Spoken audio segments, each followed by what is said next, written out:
ეს არის კატასტროფული მდგომარეობა ნებისმიერი ცივილიზებულ ვითარებაში, ეს არის ერთგვარი აპოკალიფსი ნებისმიერი ხელისუფლებისთვის, იმის თქმა, რომ ის კაცი, რომელიც ყოველს დიდი ხანი იყო მართველი ამ რეჟიმის, ამ ხელისუფლების მანძილზე, ის იყო რაღაცა დიდი კორუფციული სინდიკატის მფარველი და ხელმძღვანელი, რომელშიც ერთი ნაწილი შეერაღებული ძალების ჯარისკაცების ულუფას იპარავდა, მეორე ნაწილი ბაგაბაღის აღსაზრდელების და არ ვიცი მესამე ნაწილი კიდე რას, უბედურება არის ეს ყველაფერი სინამდვილეში და აი ხა ამის გაყიდვა რომ რაღაცა დღეს ვისმენთ რომ ხო დღეს განსაკუთრებული იდიოტიზმის დღეა ხო მე მგონი ეს ნინო წილოსანისნაირი რეაქტიული მართლა აი რაღაცაში გონება შეზღუდულობასაც ჩემი აზრით რაღაცა ზღვრები ქონდა მეგონა და აქ არა აქ ანუ ეს ხალხი დღეს სერიოზულად გამოვიდა და იძახის რომ კიდე კაიო რომ სასამართლო პროცესი არ იყო და გარიგდაო საპროცესოთო თორე რამდენი უბედურება ამოვიდოდა და სიბინძურე კიდე ზედაპირზე ანუ სამართლებრივი პროცესი რო არ შედგა და ხელი მოაწერა ნუ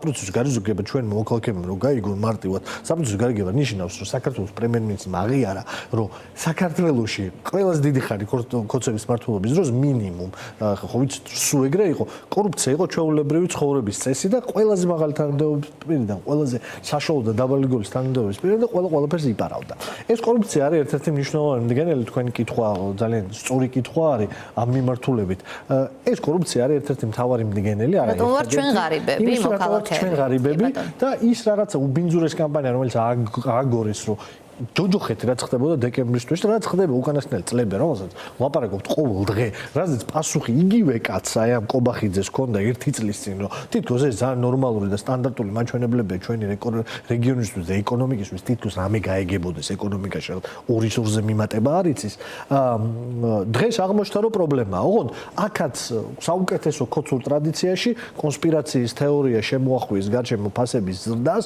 და თქვენს რომ რაღაცა ვიღაც ცუდი ბიძიები არსებობა რომელიც ხელს ითმობენ და მე აღმოჩნდა რომ ეგ ცუდი ბიძიაც გოდერძა ჩაქსელიანია მაგალითად რომელიც მონოპოლისტი არის პურის ფქვილის შემოტანის ამ ქვეყანაში და ორჯერო გადიძვით და 10 წელი 10 წლის მანძილზე პური გოდერძა ჩაქსელიანის ბრალი ყოფილა ქოცური ლოგიკა თქო ქოცური ლოგიკა არ არის მართალი ტყუილია კორუფცია არის ის რაც ფასების ზრდა გამოიწვია რა თქმა უნდა იმიტომ რომ აბსოლუტურად ყველა ბიზნესმენმა დღეს საქართველოში პატარა საშუალომ და დიდმა იცის რომ იმაში თავის მოგებას თავის იმაში ხარჯების გათვლაში კორუფცია მდგენელია როდესაც კორპუს აშენებ იქ ვიღაცას ის უნდა რა ქვია ნებართვაში ფული და ვიღაცას 10 კატი ჭირდება რაღაცა კონტრაქტი რომ მოგცეს სახელმწიფო ამ სხვა ვიღაცას კიდე იქ რაღაცა ინსპექციამ არ უნდა შეამოწმოს ან ამ შემდეგ ანუ კორუფცია არის მდგენელი ბიზნესისთვის რას აკეთებს ბიზნესი ხო ვინმეს თუ გონია რომ შემოსავალს მოიკლებს და იმას მოიკლებს აქვე მოგებას არა ფასში იქნება ნებისმიერი სერვისის ან ნებისმიერი იმის რა ქვია პროდუქტი რომ ახლა ფასებს ვებრძვით ჩვენ სუსის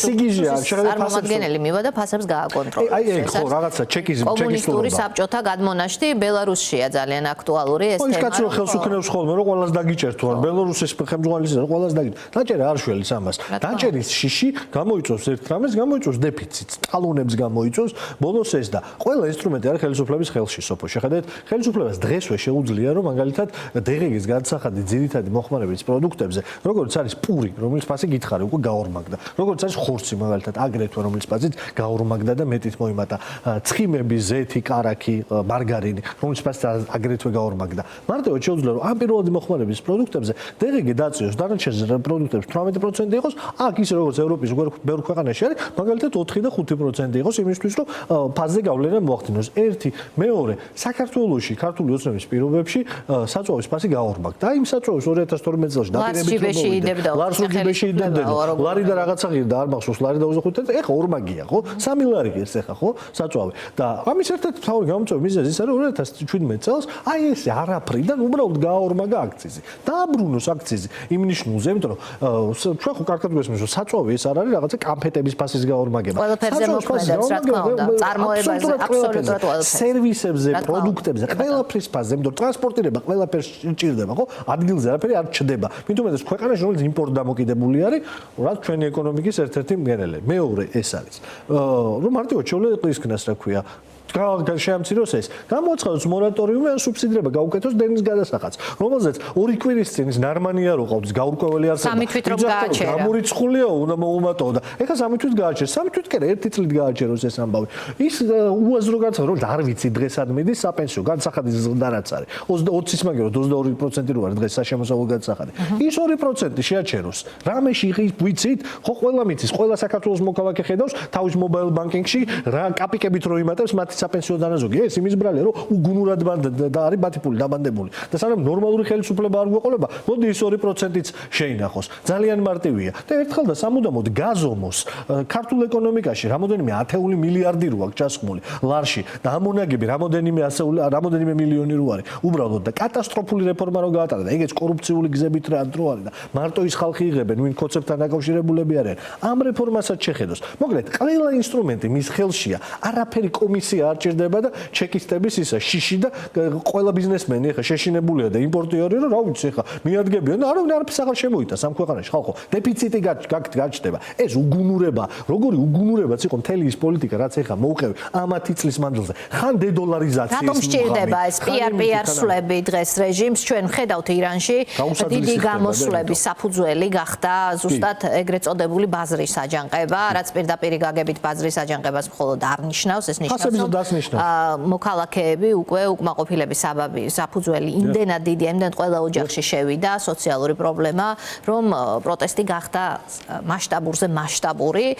ეს რისკი საქართველოში ნაკლებად არის ხოლმე, მე არ მახსენდება არც ერთი დიდი გამოსვლა, რომლის საფუძველით შეიძლება ყოფილიყო სოციალური ფაქტორი, თუმცა და ყოველთვის სხვა რამეა ხალხის ქუჩაში გამოყვანი საფუძველი, მაგრამ ის რომ უკიდურესი გაჭირვება ყველა ოჯახში მივიდა, ესეც სახეზეა, ამის ეშინია საკუთარი მომხრეების ნაწილში რეჟიმს. მასშტაბს ხო ხედავს გაუტანსოფო, თქვენ სწორად ახსენეთ, კი არ ყოფილა ჩვენ ანატომიაში პროტესტის თუ რაღაცა საზოგადოებრივი მღელვარების, ხო არ არსებობს ეს მდგენელი, განსხვავებით ირანისგან, განსხვავებით ზოგადად მუსულმანი სამყაროსგან, იგივე მაღრებისგან, სადაც არაბული რევოლუციები მოხდა, სადაც ეს მნიშვნელოვანი მდგენელია, ის საზოგადოება ესე არის მოწყობილი, უფრო ჩვენთან ეს არ ყოფილა, მაგრამ ქართულ ეკონომიკას დაინახა და ყველა ხედავს, რომ კრიტიკულ ზღვარზე ვართ მისული გაუტანსოფო. ისტორიაში, საქართველოს დამოუკიდებლობის ისტორიაში პროდუქტი ისეთი ძვირი არასდროს არ ყოფილა, როგორც ძვირის იყო ეხა დეკემბერში 2025 წლის. შესაბამისად, კი არ ყოფილა აქამდე ეს მიზეზი არასდროს სახალხო მღელვარების ან უკმაყოფილების გამოხატვის. მაგრამ რეჟიმი ხვდა რომ ეს ვიღაცას უნდა დააბრალოს. ძალიან დიდი შანსია რომ ესეც მოხდეს. იმიტომ რომ გაუსაძლისი ხდება, როდესაც ადამიანს უკვე უწევს რომ ის კი არა რომ ხორცი სანატრებელი გახდა საქართველოს მოქალაქეების ალბრავიც მინიმუმ ნახევარისთვის. მინიმუმ ნახევარისთვის ადამიანებს ვინც ამ ქვეყანაში ცხოვრობს, ხორცი ქათმის იქნება საქონლის თუ სხვა სანატრელი გახდა. და როდესაც უკვე ამბავი ეხება პურთან რომ მიდის ამბავი, ეხა ყველა ხდება რომ კატასტროფა შეიძლება ამან გამოიწვიოს. საქართველოს მოქალაქეები სულ ზღაფავენ და ამის პარალელურად ხედავენ რას? ამის პარალელურად ხედავენ ვიღაცა ჩინოვნიკების, მე და თქვენს რო სახელი პოლიტიკით დაინტერესებული ადამიანებიც რო სახელი არ ვიცოდით, ვიღაცა რომეოს, ვიღაცა ჯულიეტა, რომელიც თქვენ კოლეგას ტელეფონზე პასუხობს, რომ რა ვის არ კეთებია, ვის არ უკეთებ კარტიეს საათიო, ვის არ უკეთეო კარტიეს საათიო. ქართველი ამათი ცოლებმა აიკალეს ნახევარი ევროპის დედაქალაქები ქეშით ამ ლუქს მაღაზიებში, ქეშით როგორ უნდა იყიდონ ჰერმესის საათები და ისენი რა ქვია კარტიეს ყელსაბამები. ჯოჯოხეთი არის, ანუ არსებობს რაღაცა კასტა ხელშეუხებლების, ოპრიჩნიკების ამ ქვეყანაში, რომელსაც ყველაფრის უფლება აქვს და ღარიბაშვილი არავინ არ ჩათვალოს, რომ რაიმე დემონსტრაცია შიგნით კოცებს ვინმე რამის ეშინიათ. ყველა მიცის რატო გაწირა ღარიბაშვილი, ესა ჩვეულებრივი დემონსტრაცია არის იმისი, რომ აი მზად არის, რომ საკუთარ შვილს და ღარიბაშვილი მის შვილად აღიქმევა ქართულ საზოგადოებაში. არარაობა იყო პოლიტიკურათაც და საზოგადოებრივათაც არარაობა იყო 2012 წლამდე, საიდანღაც ამოფხიკა, თქვა რომ აი შვილივით მიყვარს ეს ბიჭიო, დასვა და მე ეხა თავი მოაჭამა ამ თავის შვილივით ბიჭს, ანუ დემონსტრაცია გააკეთე, რომ ყველას თავს მოვაჭავ. თქვენ გონიათ რომ მაგრამ ამის შეაყია ამ კოცურიმაში, რა ქვია, რეალობაში არაფერი არ შეუყებია დარწმუნებულობა. ფულის ხაპვით, ვისაც ეხა ხელი მიუწვდება, ფულის ხაპვაზე ზუსტად იგივენაირად ხაპავს, როგორც ამას ლილუაშვილი აკეთებდა და სხვები აკეთებდნენ. მისი მომავლის წარმოდგენა მოუახლოვა ალბათ, რომ როგორ შეიძლება დასრულდეს ამ ფულის ხაპვის ეპოქა. რაღაცები შეიძლება მაგრამ დაასრულოს. ამას არ დაუმთავრებია ამ ქვეყანაში კორუფცია. ჩვენ ხო თავხდებით. კორუფციასთან ამას კავშირი არ აქვს. ეს ძალაუფლების ეს არის კლანთა შორის ბრძოლის და გადანაწილების რაღაც ეპოქას ვადევნებთ ახლა ჩვენ თვალყურს. თუმცა აკუმულირება ამ თანხების ხდება თუ არა პირადად ივანიშვილის კარზე. არის თუ არა ეს ამის მცდელობა, რომ რაღაცნაირად ყველა ვისაც ფული აქვს, მას ბევრი ფული არ უნდა კონდეს, იმაზე მეტი ვიდრე ეს საფათოდ მიიჩნევა ივანიშვილის. ცალსახად მე მგონია რომ მას ეგ დამოკიდებულება აქვს ფულთან ზოგადად და იმასთან რომ სხვას კონდეს მის გარემოცვაში ეს ფული, რომელშიც მას წილი არ აქვს, ის ხო კლასიკური გაგებით ჩვენზე იმაზე რომ ამბობენ ხაზარაძეზე სუმეცნება კლასიკური გაგებით მევახშია მართლა. ახლა ბაჩიაშვილის საქმე არის მაგის მარტივი დემონსტრაცია რომ თან ისეთი რაღაცა აი მტაცებელი არის რომ ნახავ წარმატებას მიაღწია აი ეგ ჩემიაო ეხა უთხრა და მომეციო ფული ხო გასეცხეო და მომეციო ეს რაღაცა ჯოჯოხეთური დამოკიდებულება ბიზნესისადმი კი რა თქმა უნდა მას აქვს ეგ დამოკიდებულება შეიძლება იქ რაღაცა იმ წილებში არ იყო მაგრამ აქ უფრო აი მე პირადად საერთოდ არ ვაკავშირებ კორუფციასთან ამ სვლას რა არავითარი კავშირი აქ ეს არის სუფთა ძალაუფლებისთვის, შენარჩუნებისთვის ბრძოლა და დემონსტრაცია, რომ ყველაფერზე წამსვლელი, აბსოლუტურად ყველაფერზე წამსვლელი ამ ძალაუფლების შენარჩუნებისთვის. ოღონდ ეს არის modus operandi, სოფო ჩვენ ხო თანხმდებით კოცისთვის კორუფცია არის modus operandi. ღარიბაშვილის რო არ იყო რა, სხვა რო არის, იქ კორუფცია არ იყო. სხვები რო კალაძე არის იმის, თბილისის მერი შეგახსენებ, აი ამ კორუფციის ბრძოლის პარალელურად კალაძე ამ პარტიამ წარმოადგინა როგორც ყველაზე მაღალი ლეგიტიმაციის არჩევად თანამდებობის კანდიდატი. კალაძე რო კორუფციონერი ეგეთი უნდა საერთოდ. და ეხა კალაძე არის, ის არა ქვია კალაძის პირობებში ვთქვათ, რომ კორუფცია არ არისო. ან ნებისმიერი სხვა ეხა ვინ არის მან სუფთა და ისა რა ქვია ნათელი. ამიტომ ამბავი არის მარტივად ფასებზე პასუხისმგებელი არის ხელისუფლება და არა ვინმე იმაში რა ქვია ცუდი ბიძიები ხელისუფლება ამაზე პასუხისმგებელი ჩამოუთვალე ყველა ის ნაბიჯი რომელზეც შეიძლება უკან დაიხიონ შეცვალონ და ეხავე ეფექტი კონდეს იმიტომ რომ ჩემთვის მნიშვნელოვანია რა თქმა უნდა რომ ეს ქვეყანა განთავისუფლდეს იმ მარწუხებიდან რომელიც ჩვენ თანამოქალაქეებს აკარგვინებს მომავალს მაგრამ აგრეთვე ძალიან მნიშვნელოვანია რომ ყისიერად ტვირთი შემცირდეს ჩვენ მოქალაქეებს და ამ ხელისუფლებას შეუძლია მაგრამ ცალსახად ამ ქვეყანაში არაფერი არ დაალაგდება სანამ ეს ქვეყანა ორ რამეს არ მიაღწევს სოფო და ამით დავამთავრებ. ერთი, ეს არის უსაფრთხოების გარანტიები და ამ უსაფრთხოების გარანტიებისთვის საქართველოსთვის ეს არის შეერთებული შტატები და ევროკავშირი და ეს არის ცალსახად ამას სხვა არ აქვს. ანუ ეკონომიკურ წისვლას ეს უნდა და მეორე, როლი ამ ქვეყნის საერთაშორისო ვაჭრობის ჯაჭვში. იმიტომ რომ ჩვენ არა ვართ რესურსებიანი ქვეყანა და ანაკლის სპორტი და სატრანსპორტო დერეფნის ფუნქცია, რომელიც აგრეთვე დააკარგვინა ოცნებამ, ეს არის მეორე მდგენელი. ამის გარეშე ეს ქვეყანა იქნება შეერთებული შტატებიდან ძალიან ღიად თქვეს, რომ ანაკლის სპორტი არის საკითხი რომელიც ძალიან მნიშვნელოვანია შეერთებული შტატებისთვის, მაშინ პრემიერი ედგა გვერდით მაშინდელი სახელმწიფო მდივანს შეერთებული შტატების. მე თქვენც არ გახსოვთ მე მგონი მკაცი ხელი და გვარი პრემიერი. ბახტაძე იყო თუ სწორად მახსოვს. სახელმწიფო მახსოვებია. კი ბატონო, ბახტაძე იყო პრემიერი, სხვა შორის პრემიერებს ძალიან ცუდად ამთავრებენ ამ ქვეყანაში და ბახტაძე გადარჩენილთა შორის არის შეიძლება ითქვას ამ ეტაპზე. მე არაფერს ვარაუდობ, უბრალოდ თავდაცვის მინისტრები მაინც იმაშვებიან და შესაბამისად აქ მოდის კითხვა ასეთი თქვენ ხაზარაძე ახსენეთ და მას უთხრა როგორც თვითონ ყვება ივანიშვილმა რა უნდა ამერიკელებს შავ ზღვაზე მას ასე ესმის გეოპოლიტიკა მაგრამ სოფლიოში მიმდინარე პროცესებმა დააფიქრა თუ არა თქვენი აზრით ის რომ ამერიკელებს შავ ზღვაზე კი არა ძლიერი სუპერძალა დღეს სოფლიოში და მათგან წერილის მოწერას რომ ელოდება ტრამპის ადმინისტრაციიდან არ მგონია რომ ახლა უნდადეს რომ ძალიან სწრაფად მივიდეს ეს წერილი აი ეს უყურებს თუ არა ის ამ პროცესებს და ქვეყნის შიგნით პროტესტი რომელიც არადარჩა ცხრა აქ მისი მხილება მისი რეჟიმის მხილება საქართველოს მოქალაქეების მოწამვლაში ქიმიური არაღით ეს ყველაფერი აგროვებს თუ არა მის თავზე ღრუბელთა ისეთ სიმძიმეს, რომელსაც ისიც აცნობიერებს და რას ელით მისგან, რას ელით პოლიტიკური კლასისგან აქ. ძალიან სწორი აქცენტი არის კი, ცალსახად. ყველა ის პროცესი, რა შორადაც არ უნდა მოგვიჩვენოს დღეს ჩვენ აქედან ვენესუელა და კარაკასი დაწყებული მადურო. მან ძალიან მნიშვნელოვანი დეტალი იყო მადურომ რომ ვერ შეაღწია ფოლადის კარში და თუ შეაღწევდა იმის დასამსხვრევის საშუალებაც ჰქონდაო ეს თქვა ეს ამერიკელებმა და აქ ძალიან აქტუალური იყო თავშესაფრების თემა მახსოვს და გადამალული ქონების საწყობი. გადამალული ქონების საწყობი და ეს ქონება რომელიც შემოიტანა ამ ქვეყანაში მასიურად. ეს რაღაცა ჰერმეტული იმის კომპლექსი ყველა დიქტატორს ემართება ხოლმე, ხო? აი ჰერმეტული უსაფრთხოების კომპლექსი, ჩაიკეტება ხო თავის ციხესიმაგრეში, ჭორვილა იქნება თუ არ ვიცი სადღაც და იქ ვერავინ ვერ შეაღწევს, ეს ფსიქოლოგიური ფროიდიანული ამბავი არის.